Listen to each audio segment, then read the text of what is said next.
Voilà, maintenant je voudrais parler de Apocalypse 7, 9 à 17, le sort spirituel des élus. Très belle vision du ciel. Donc, comme je vous disais, dans le 6e sceau, il y a à la fois la vision de la fin du monde et à la fois la vision du monde sans fin, c'est-à-dire du ciel, le ciel, quoi. Là. Donc, le sort spirituel des élus, ou comme ils ont dit ici dans la BJ, par exemple, triomphe des élus au ciel. Enfin, bref, en tous les cas, une vision du paradis, quoi. Ça sera comment le paradis? Ben, regardez, c'est comme si vous y étiez. Et donc, en 3 parties, plutôt, on peut faire, c'est-à-dire 9 et 10. Enfin, les 3 parties qui sont structurées autour du trône à chaque fois. À chaque fois, il est question du trône de Dieu. Debout devant le trône. Puis à nouveau, verset 11, là, devant le trône, devant le trône et devant l'agneau, hein, donc ça, on y reviendra. Devant le trône aussi au verset 11, et puis à nouveau au verset 15, ils sont devant le trône de Dieu. Donc il y a une volonté de se dire qu'on est devant, voilà, que c'est un peu la situation physique, même si évidemment c'est pas très physique, c'est spirituel. Parce que ce trône de Dieu, donc c'est Dieu tel qu'il règne. Le trône, c'est-à-dire qu'il règne, quoi. Hein. Donc là où Dieu règne, et donc ce trône, on l'avait déjà vu un petit peu au chapitre 5, puisqu'il nous avait, au chapitre 4 et 5 même, hein, donc on avait vu, on peut dire, une vision du ciel déjà. Hein. Une porte était ouverte au ciel, et voilà que finalement, par cette porte ouverte, je vois quelque chose du trône de Dieu. Et sur ce trône, il y avait celui qui siège sur le trône. Donc ça, c'était au chapitre 4, verset 2. Avec tout autour du trône, donc les 24 vieillards et 24 anciens plutôt.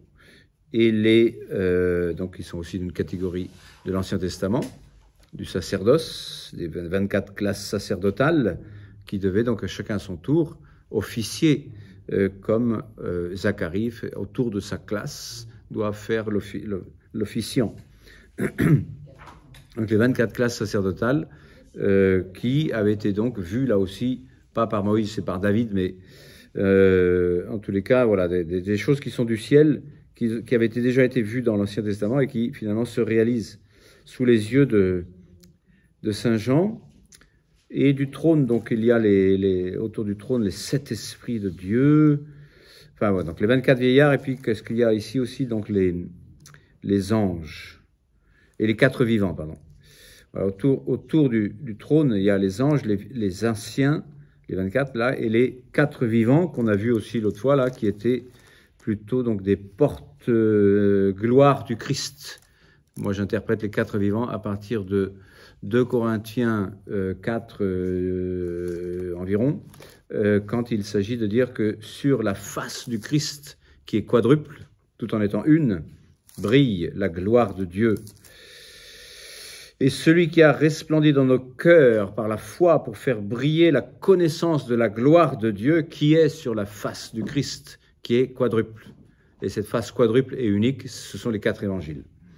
Et donc avec des armoiries différentes, bon, de lions, de taureaux, de bœufs, d'anges ou d'hommes et d'aigles. Voilà, donc ça c'est 2 Corinthiens 4, 6. Et donc pour dire, voilà, ils sont tous autour du trône de Dieu et de l'agneau, parce qu'en fait ici c'est pas très clair, puisqu'il y a le trône de Dieu, oui.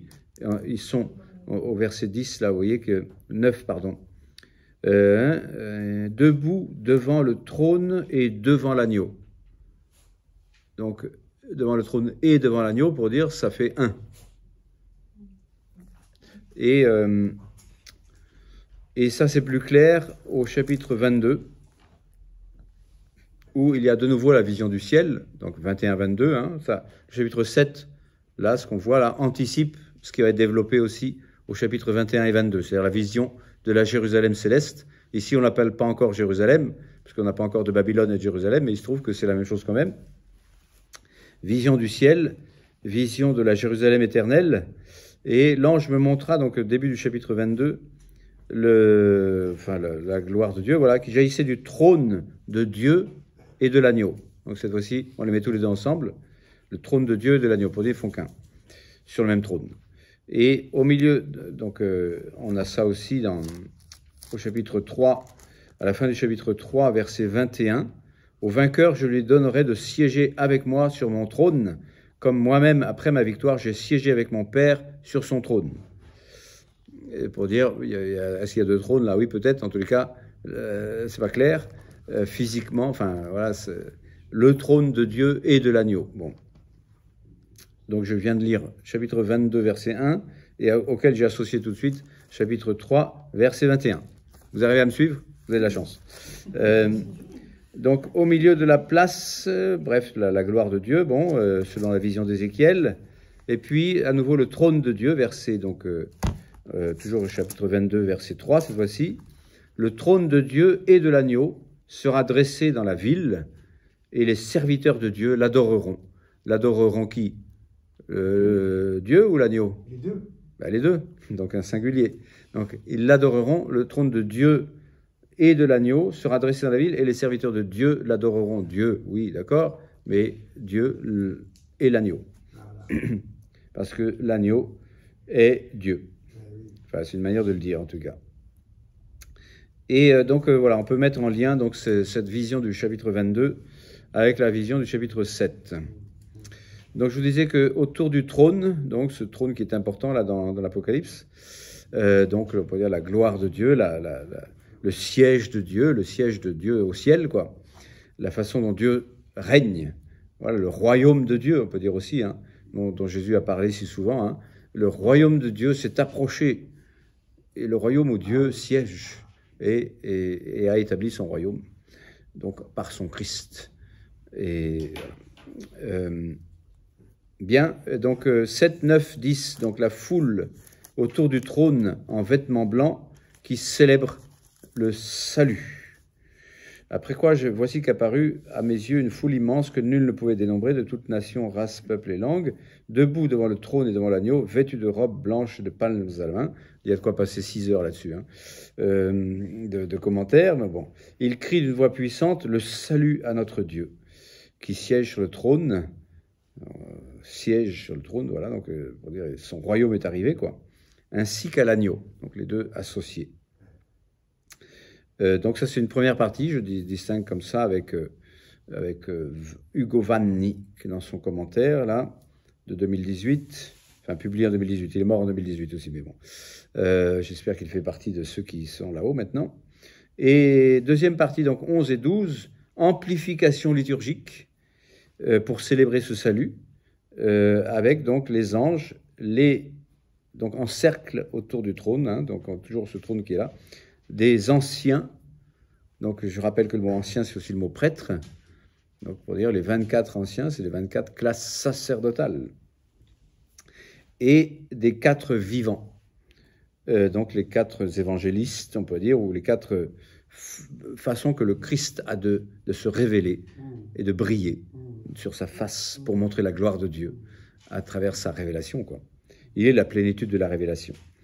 Ils se prosternèrent devant le trône, à nouveau ce trône qui est là, la face contre terre pour adorer Dieu.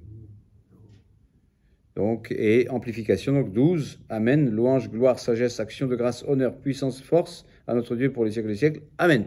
Et ça, c'est déjà la messe, en fait.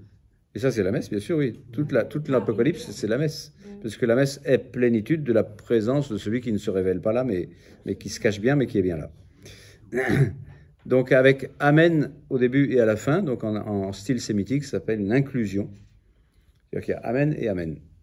Amen, puis 7 titres, donc c'est très précis aussi. Pourquoi il y a 7 et non pas 6 et 3 ou 4 ou 2? Il y a des endroits où il y a 3, mais il y a des endroits où il y a 7. Dans les doxologies, donc on appelle ça des doxologies, c'est-à-dire des manières de rendre gloire à Dieu. Les doxologies, comme quand on dit gloire au Père et au Fils et au Saint-Esprit, on appelle ça une doxologie. Donc là aussi, c'est liturgique, c'est un terme liturgique pour dire qu'ils sont en train de faire une grande doxologie, c'est-à-dire de rendre gloire à Dieu. Et de fait, ils disent louange, gloire, sagesse, action de grâce, honneur, puissance et force à notre Dieu. Et là, il n'y a pas à l'agneau, mais à d'autres endroits, il y a à notre Dieu et à l'agneau pour les siècles des siècles. Amen. Je vérifie quand même ce que je viens de dire, parce que ça me... faut pas que je dise de bêtises, là. Quand il y a la grande doxologie du chapitre 5, hein, on a été passé un peu rapidement quand on a vu la doxologie du chapitre 5, mais il se trouve que une fois que l'agneau a reçu le livre pour en ouvrir les sceaux, eh bien, il y a une doxologie qui dure la moitié du chapitre 5. C'est que de la doxologie après. Digne est l'agneau qui a été égorgé voilà, d'être digne de louange, quoi. Digne est l'agneau égorgé, à celui qui siège sur le trône ainsi qu'à l'agneau. Donc au verset 5-13. Et donc là aussi les quatre vivants et tous les anges et les myriades de myriades et myriades de myriades et les 24 anciens, donc tous rendent gloire à Dieu. Et ici donc la petite distinction, c'est qu'il n'y a pas seulement tous ces gens-là, mais il y a aussi toute la foule. Mais dans un autre sens, c'est la foule et puis tous ces gens-là.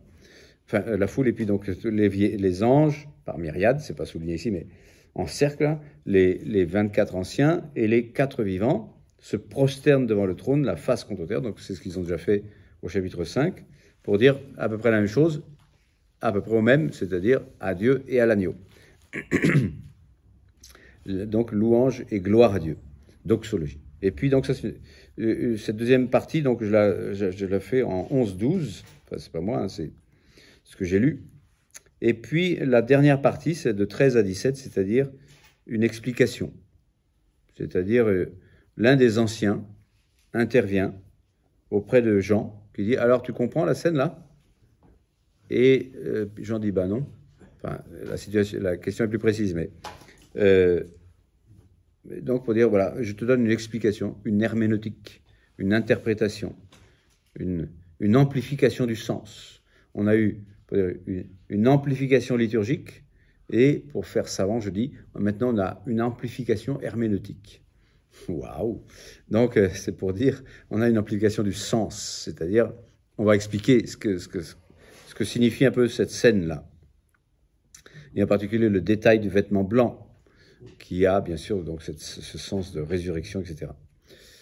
De baptême, etc. Enfin, je reviens là-dessus. Oui, donc debout aussi, hein, je vais revenir aussi là-dessus, mais il se trouve que c'est une attitude liturgique aussi d'être debout. Quand il y a des moments à la messe, on est debout pour dire rendons gloire à Dieu debout. Et donc à l'évangile, par exemple, justement, qui est l'émanation de la gloire de Dieu qui brille sur la face du Christ. C'est pour ça qu'il y a des lumières dès qu'il y a de l'évangile, normalement, enfin, à la messe solennelle. Les acolytes, et puis l'encens, pour dire, c'est la gloire de Dieu là qui se manifeste. Je vous disais, oui, en 22, 1 à 5, là, on a un équivalent, et on est debout face à face. Pour dire, voilà, il y a une manière aussi d'être en face, debout en face.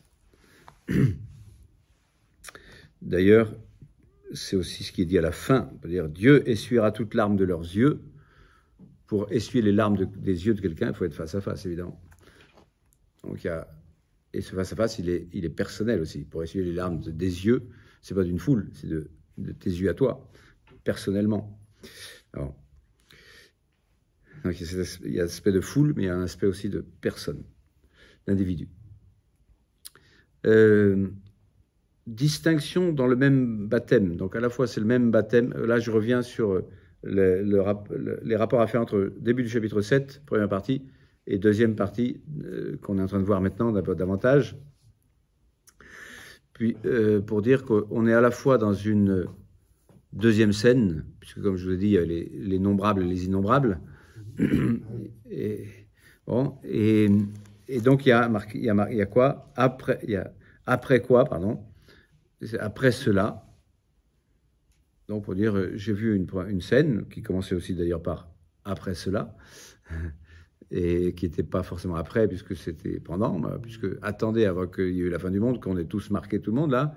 Donc c'est à la fois après et pas après. Ça c'était vrai pour la première partie. Puis pour la deuxième partie aussi, il y a après cela, je vois une autre scène. Mais là aussi, est-ce que c'est vraiment après, ou est-ce que c'est plus ou moins la même chose, ou bon, donc c'est pas très clair. Donc à la fois, il y a la même chose, puisqu'il va s'agir aussi des sauvés par le baptême, de marquer du sceau ou revêtus d'une robe, c'est les baptisés. Mais Mais c'est pas que ça, quoi. Enfin bon, c'est certainement plus subtil, mais en tous les cas, pour dire à la fois, c'est le même baptême, semble-t-il, entre la première partie du chapitre 7, les élus au ciel 12 par 12, là, et puis les élus au ciel globalement, enfin, un peu universellement, mais cependant, c'est les mêmes quand même, baptisés, quoi. Enfin, est-ce que c'est pas tout à fait les mêmes, puisque sinon, c'était pas la peine de faire des distinctions, mais bref, c'est compliqué, parce qu'à la fois, il y a distinction, et à la fois, il y a similitude. Donc, qu'est-ce que je mets là? À la fois, donc, il y en a qui sont parfaitement bien déterminés au point de vue du chiffre, donc ceux qui sont marqués du sceau du Dieu vivant. On insiste sur ce mot marqué, hein, je vous avais dit que ça faisait inclusion aussi, pour dire c'est ce thème-là, ce marqué, voilà, qui doit, je vous avais dit, hein, au début de la tribu, il y a marqué furent marqués, et à la fin, il y a marqué furent marqués, pour dire, je le mets qu'au début et à la fin, pour dire que c'est tout le temps, mais aussi pour dire, ça fait inclusion, pour dire c'est sur ça que j'insiste aussi. Donc, marqué du sceau du Dieu vivant, donc toujours ce sphragus là, qui est donc symbolisé, enfin que saint Paul dira être l'Esprit Saint carrément. Vous avez été marqué d'un sceau qui est l'Esprit de Dieu. Il dit ça en 2 Corinthiens. Je reviens sur, bon, tant pis, je reviens pas sur ce que j'ai déjà un peu sans doute étudié. Donc d'une part, donc bien déterminé, parfaitement organisé autour du chapitre 12, chiffre du peuple de Dieu, Ancien Testament et Nouveau Testament compris, à bien distinguer donc du peuple suivant, qui, lui, est précisément pas précis. Donc innombrable, sans distinction raciale, puisqu'on nous dit qu'il est de toute nation, race, peuple et langue. Et ça, bien sûr, ça se réfère à chapitre 5, verset 9 aussi. C'est-à-dire qu'à peine on a dit que l'agneau est digne de recevoir toute louange, là, on dit, car tu as été égorgé en prix de ton sang, tu as racheté des hommes de toute race, langue, peuple et nation. Pour dire universalité et non pas spécificité d'un peuple. Donc on reprend cette thématique pour dire, voilà, tu as sauvé tous ceux qui se réfèrent à toi pour être sauvés. Parce que tu ne sauves pas automatiquement.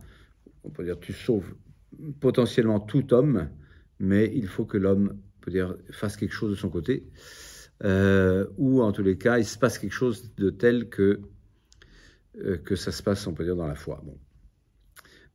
Oui, je réfléchis un peu tout seul à différentes situations. En tous les cas, c'est sûr que, disons, par principe, c'est par la foi en ce salut qui nous est offert que nous l'obtenons. Donc, ils ne sont pas organisés du tout, ils ne sont pas numériquement déterminés, et ils sont universels sans être d'une seule tribu, enfin d'une seule race d'Israël, qui était donc elle-même déjà symbolique, hein, cependant. Donc, à la fois, donc, si c'est le sceau du baptême, on ne peut pas les distinguer trop radicalement, puisque au baptême, on reçoit aussi une robe blanche, et cette robe blanche, donc, qui est symbole du fait d'être devenu immaculé par la foi et par le baptême aussi, justement. Donc, plongé dans le sang de Jésus, nous avons revêtu une robe blanche. Sur cette robe blanche, je crois que j'en parle un petit peu plus loin, mais je peux le dire tout de suite quand même, que, bien, donc, évidemment, 3,5, chapitre 3, verset 5, le vainqueur sera donc revêtu de blanc, et son nom, je ne l'effacerai pas du trône de la vie, parce que donc tu n'as pas, on va dire, à un autre endroit, on dit, voilà, tu n'as pas laissé tomber cette robe blanche, quoi. Hein. Tu n'as pas renié mon nom. Bref, ça c'est donc 3,5. Et puis cette église. Oui, oui. Donc il y a déjà, donc tout est déjà compris dans les 7 églises. Tout le reste de l'Apocalypse est déjà compris dans les 7 églises. Et donc souvent, donc ce que Jésus dit en référence déjà à ce qui a été dit au chapitre 1, c'est-à-dire à sa résurrection, eh bien, ça se réalise aussi dans le reste de l'Apocalypse. Et en particulier, donc le fait d'être revêtu de blanc. Donc 3,18, voilà, donc 3,18. C'était dit aussi, voilà, il faut des habits blancs pour t'en revêtir et cacher la honte de ta nudité. Et puis encore, je lis d'autres références qui sont tout simplement dans la BJ, là, tout simplement, donc 7, 9, donc c'est celui qu'on est en train de voir, puis 13, 14, 7, 13, 14 aussi, donc on les revoit. On va insister là-dessus. Ceux qui sont revêtus de blanc, là, c'est donc le point focal, un peu un point focal de cette vision du chapitre 7. Vous l'avez aussi, bien sûr, en 4.4. En 4.4, vous avez quoi? 24 sièges entourent le trône sur lesquels sont assis les 24 anciens vêtus de blanc, avec des couronnes d'or sur leur tête. Donc des vainqueurs et des rois. Et des blancs, donc des ressuscités et des immaculés.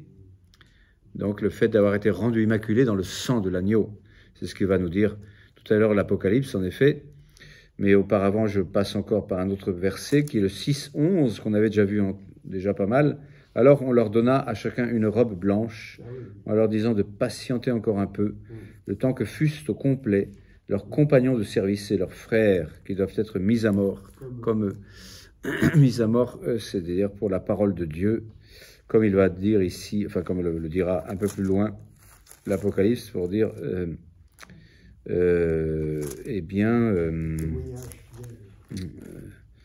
voilà, donc la victoire,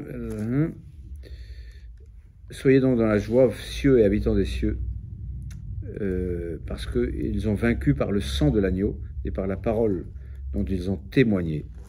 Et ils ont méprisé leur vie jusqu'à mourir.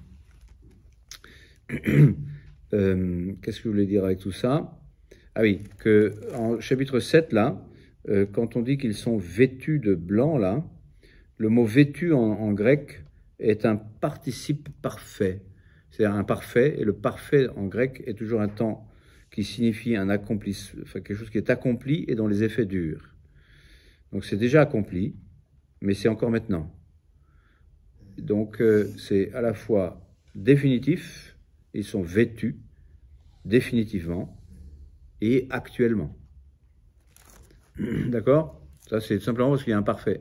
C'est bien de savoir, quand on fait l'exégèse, évidemment, de savoir le grec, parce que ça vous permet de voir ces petites nuances aussi du texte.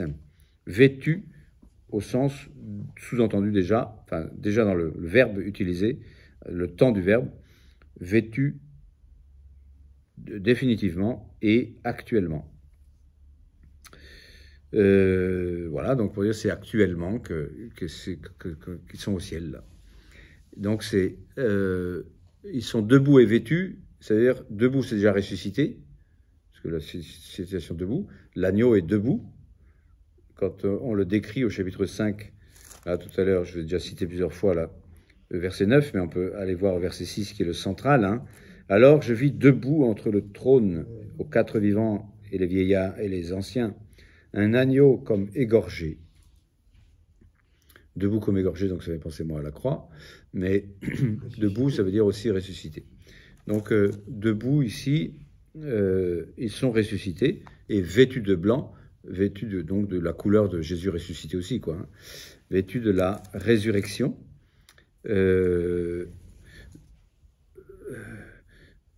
En tant qu'eux-mêmes, pas seulement en tant que leurs vêtements. Donc, parce que en fait, le vêtement, on peut dire regarde la personne, oui. On peut dire bah c'est un peu extérieur, oui mais non, parce qu'en fait on n'est pas nu. Adam a été nu et il a dû cacher la honte de sa nudité. Et donc le texte tout à l'heure j'ai cité 3:11 là 3:18 je sais plus, nous disait voilà il faut c'est un nouvel être qui t'a été donné par ce vêtement blanc. Donc qui a caché l'ancien Adam en revêtant l'homme nouveau, qui est le Christ. Vous avez revêtu le Christ. Et donc, c'est pas seulement un vêtement, c'est un être nouveau. C'est une greffe aussi, quoi. Bref, donc le vêtement, ça regarde à la fois la personne qui a revêtu le Christ, à la fois son apparence, en effet, quand même, son vêtement, voilà, son apparence immédiate.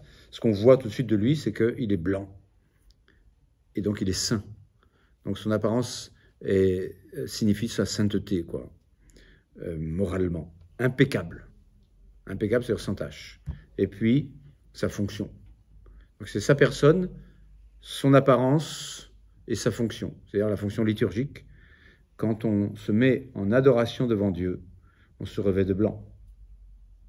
C'est aussi pour ça que le prêtre, quand il est dans le monde, il est mort. Parce que le noir, c'est symbole de mort. Il est un poisson hors de l'eau. Et quand il rentre dans l'église, il est blanc. Il a revêtu le blanc parce qu'il a revêtu sa couleur baptismale. On pourrait dire tout chrétien devrait faire pareil. Il se revêt comme il veut dans le monde. Puis quand il vient à l'église, il s'endimanche. Non pas seulement s'endimancher, mais se revêtir de blanc. Inalbis.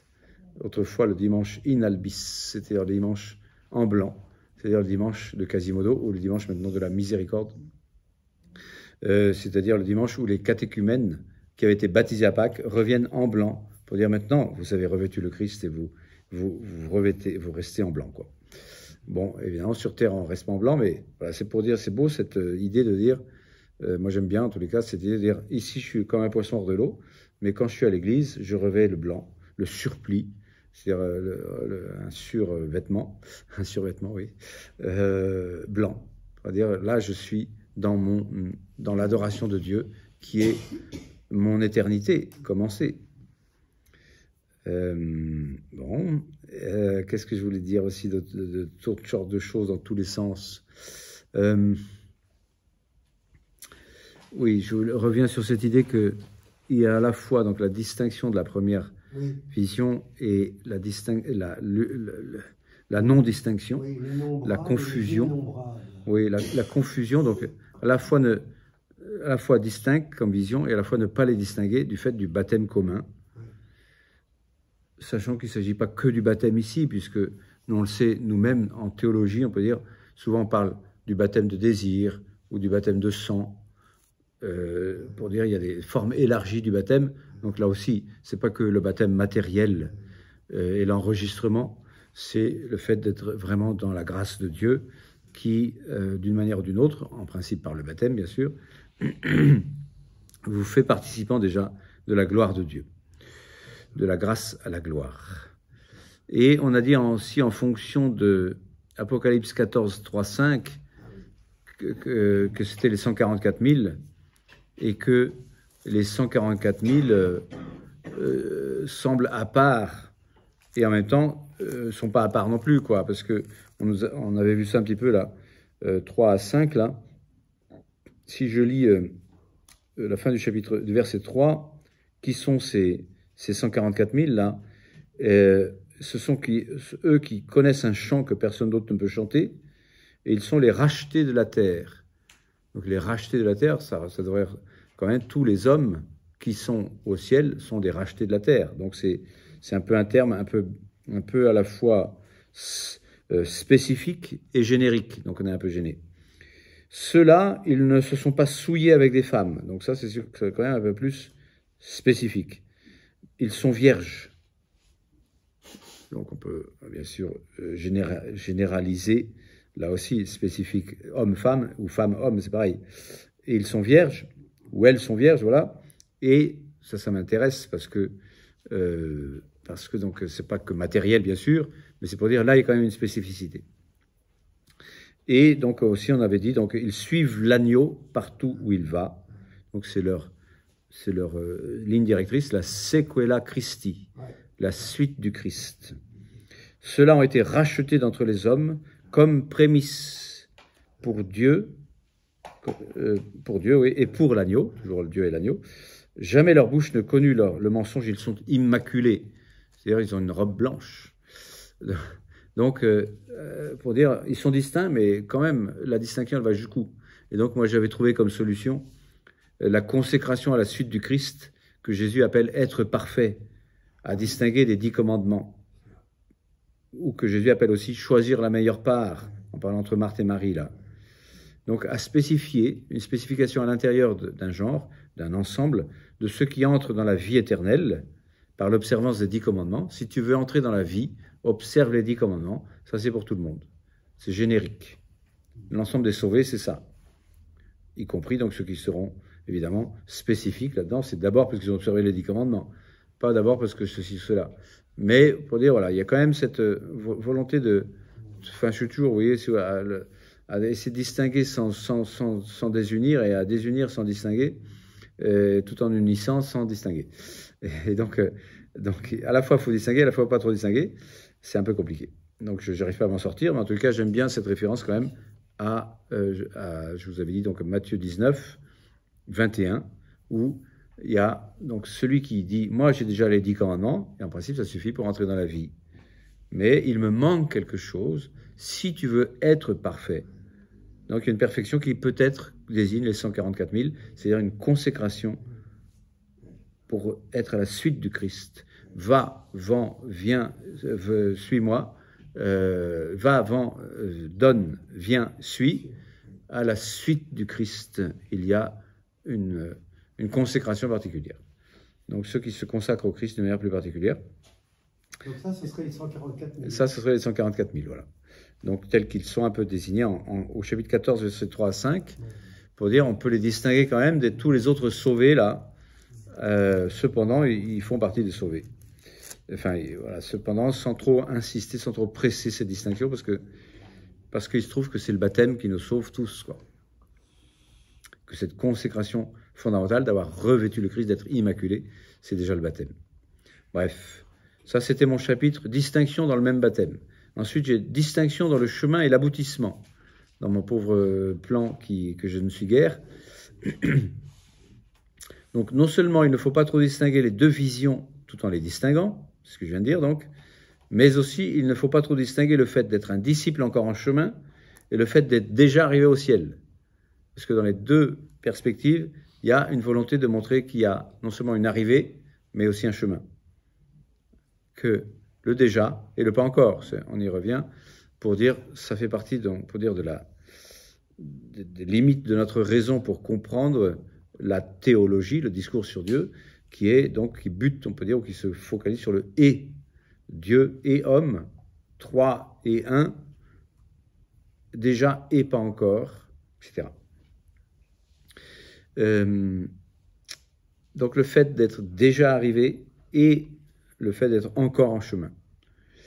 Certes, l'insistance là est sur la vision du ciel, c'est-à-dire sur l'aboutissement du chemin, mais il y a l'idée que nous, en tout cas nous qui sommes encore sur terre, nous qui lisons cela aujourd'hui, eh bien, nous sommes à la fois déjà du ciel, comme le disait l'épître à Dionyette, ils sont dans ce monde sans être de ce monde, ils sont d'un autre monde, ils sont du monde de Dieu. Mon choix vous a déjà tiré du monde pour vous faire entrer dans mon cœur, qui est un nouveau monde, qui est une nouvelle demeure. Il parlait du temple de son corps ressuscité, qui est déjà donc notre nouvelle demeure. Et donc nous sommes à la fois déjà du ciel et encore en chemin sur la terre, mais finalement c'est la même réalité qui se passe, qui est actuelle. C'est-à-dire qu'actuellement, nous sommes déjà du ciel. Actuellement, nous sommes déjà devant le trône de Dieu.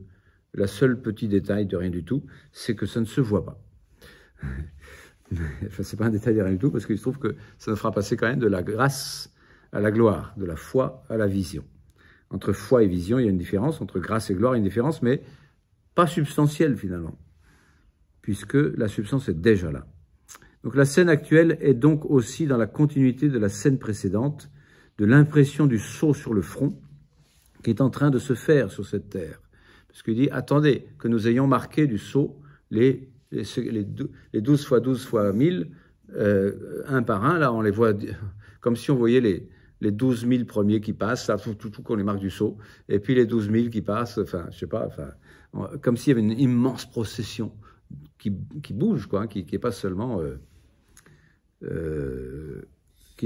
fixe, c'est pas statique, quoi, hein, c'est 12 000, 12 000, 12 000, là. Si, vous pensez, vous?